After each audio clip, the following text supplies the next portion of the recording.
आज तो मम्मा हमारे लिए मैक्रोनी बना रही है। चुटकी, आज हम मैक्रोनी खाएंगे और गौरी आंटी को मैक्रोनी नहीं देंगे। इतनी ही देर में वहाँ पर गौरी भी आ जाती है। अरे अरे अरे नीलम, तेरे घर की खुशबू से ही मेरी आँख खुलती है सुबह सुबह। इतनी कोई अच्छी खुशबू आती है कि पूरा जंगल महक उठता है। यहाँ गौरी पहुँच चुकी थी नीलम चिड़िया को मक्खन लगाने, क्योंकि वो सुबह सुबह का नाश्ता तो नीलम के घर ही आके करती थी। मक्कार गौरी की हरकतें ही ऐसी थी कि पूरे जंगल के पक्षी इसको ज़रा भी पसंद नहीं करते थे। नीलम उसे बहुत सारी मैक्रोनी देती है। गौरी कभी मैक्रोनी खाने के बाद कहती है, अरे ओ नीलम, तुम्हें पता है साथ के जंगल में बहुत सुहाना मौसम है। मैं और कालू भी वहाँ जा रहे हैं। अगर तुम्हारा इरादा हो तो तुम भी वहाँ चलो। सुना है आसानी से घोंसले भी मिल जाते हैं। तब नीलम उसे कहती है कि मैं अपने पति गुलाबू से मशवरा करके बताऊंगी। यहाँ पर कालू कौवा न जाने कब से गौरी का इंतज़ार कर रहा था, मगर गौरी फिजाओं में घूम फिर रही थी।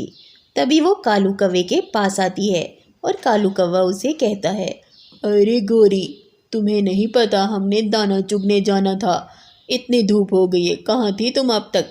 अरे अरे अरे कालू, तुम खुद जाओ, मैं तो पेट भर के खा ही खाना। और हाँ कालू, जल्दी वापस आ जाना, क्योंकि हमने और नीलम चिड़िया वालों ने आज साथ के जंगल के लिए रवाना हो जाना है, क्योंकि वहाँ बरसात है और मुझे बरसात में घूमना फिरना है, एंजॉय करना है। अरे गौरी, तुम पागल तो नहीं हो गई? नीलम के छोटे छोटे बच्चे हैं, बरसात के मौसम में वो बीमार होके मर जाएंगे। मुझे इससे क्या, मैं तो घूमने जाऊंगी। नीलम की अपनी मर्जी, वो जाए या ना जाए। आज नीलम चिड़िया के बच्चों की पहली परवाज़ थी और वो उन्हें अपने साथ लेके करीबी जंगल में जा रहे थे।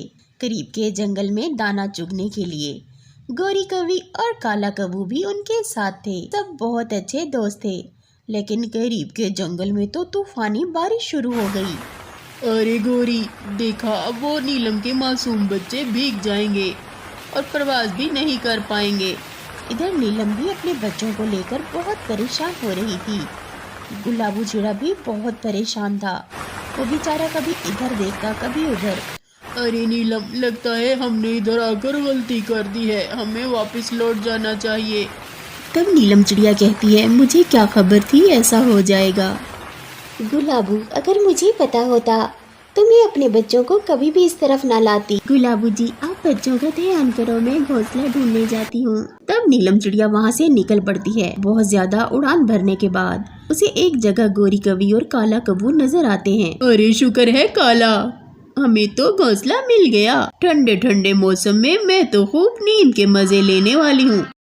तब काला कौवा उसे गौर से देखने लगता है और कहता है, गौरी कौवी, तुम क्या पागल हो गई हो? ये घोंसला तो मैंने नीलम दीदी के बच्चों के लिए तलाश किया है। अरे कालू, तुम्हारा दिमाग तो खराब नहीं हो गया? इतनी मेहनत से तलाश किया हुआ घोंसला मैं क्या नीलम को दे दूंगी? आई बड़ी नीलम। सारा दिन तूफानी बारिश में गुजारने के बाद नीलम चिड़िया और गुलाबू चिड़े ने फैसला किया कि हमें अपने बच्चों को किसी महफूज मकाम पर लेकर जाना चाहिए। वो जंगल में इधर उधर घोंसले तलाश करने लगे। आखिरकार उन्हें 2 घोंसले मिल ही गए। घोंसले इतने छोटे थे कि एक में एक बच्चे को बिठाया और दूसरे में दूसरे को, और खुद बेचारे घोंसलों के ऊपर पूरी रात गुजारने पर मजबूर हो गए। पूरी रात वो बारिश में भीगते रहे। नीलम चिड़िया बहुत अपने किए पर पछता रही।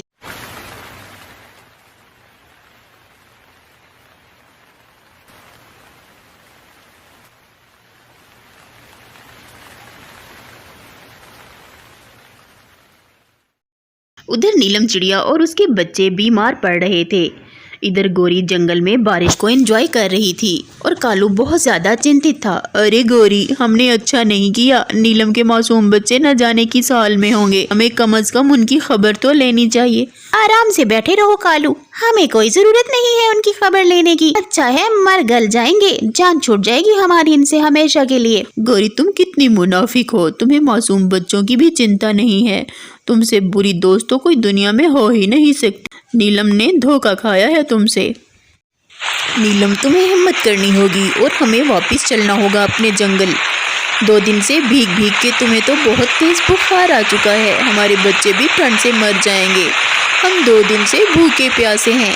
तब नीलम भी फैसला कर लेती है कि जिस तरह भी होगा मैं उड़ान भरूंगी और अपने बच्चों की जान बचाने के लिए। धीरे धीरे नीलम चिड़िया, गुलाबो चिड़ा और उसके बच्चे अपने घर की तरफ बढ़ रहे थे। वो सब बहुत खुश थे, वो अपनी मंजिल के बहुत करीब थे। जो इस जंगल से निकलना चाहता है निकल जाए, वरना जंगल में अनाज खत्म हो चुका है और परदेसी पक्षी भी वापस जा सकते हैं, क्योंकि जंगल में पानी भरने की वजह से अनाज बिल्कुल नहीं है और बारिशें अभी भी मुसलसल 1 हफ्ता चलने वाले हैं।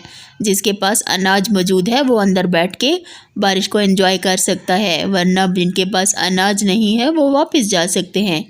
गोरी कौवी और काला कौवा परेशान हो जाते हैं क्योंकि उनके पास अनाज बिल्कुल भी नहीं था। अरे कालू, अब हम कहाँ जाएंगे? तुम ही बताओ, हम तो वापस भी नहीं जा सकते। मैंने तुम्हें कहा था ना गोरी, अब फंस गई हो ना, नीलम की बद्दुआ ने तुम्हें बर्बाद कर दिया है। प्यारे बच्चों, जल्दी से आ जाओ, मैंने आपके लिए मैक्रोनी बना ली है। नीलम चिड़िया अपने परिवार के साथ अपने घर पहुंचकर बहुत ज़्यादा खुश थी और गुलाबो चिड़ा भी बहुत खुश था। वो आज सुबह सुबह फिर अनाज इकट्ठा करने के लिए जाने वाला था। उनके बच्चे भी अब बिल्कुल ठीक हो गए थे। लेकिन गोरी कौवी का जो अंजाम हुआ, हर बुरे इंसान का अंजाम वही होता है। दोस्तों, आप इस बारे में क्या कहते हो कि जो कि दूसरों का बुरा चाहने वालों का हमेशा अपना बुरा होता है? आप आज की वीडियो के बारे में क्या कहते हो अपनी कमेंट में ज़रूर लिखिएगा, क्योंकि गोरी ने जो कुछ नीलम चिड़िया और उसके बच्चों के साथ किया, उन्हें तो अल्लाह ताला ने बचा लिया, लेकिन गोरी खुद मुसीबत में फंस गई। तो यही कहते हैं कि दूसरों के लिए गड्ढा खोदने वाला अक्सर उसमें खुद गिर जाता है। तो हाँ, मेरी सबक आमोज़ जो कहानियाँ होती हैं वो मैं आप लोगों से रिक्वेस्ट करती हूँ ज़रूर देखा करें और चैनल को सब्सक्राइब करके वीडियो को लाइक और शेयर भी ज़रूर किया करें। मैं आपके एक अच्छे से कमेंट का भी वेट करती हूँ, वो भी ज़रूर किया कीजिए। मुझे इजाज़त दीजिए। अल्लाह।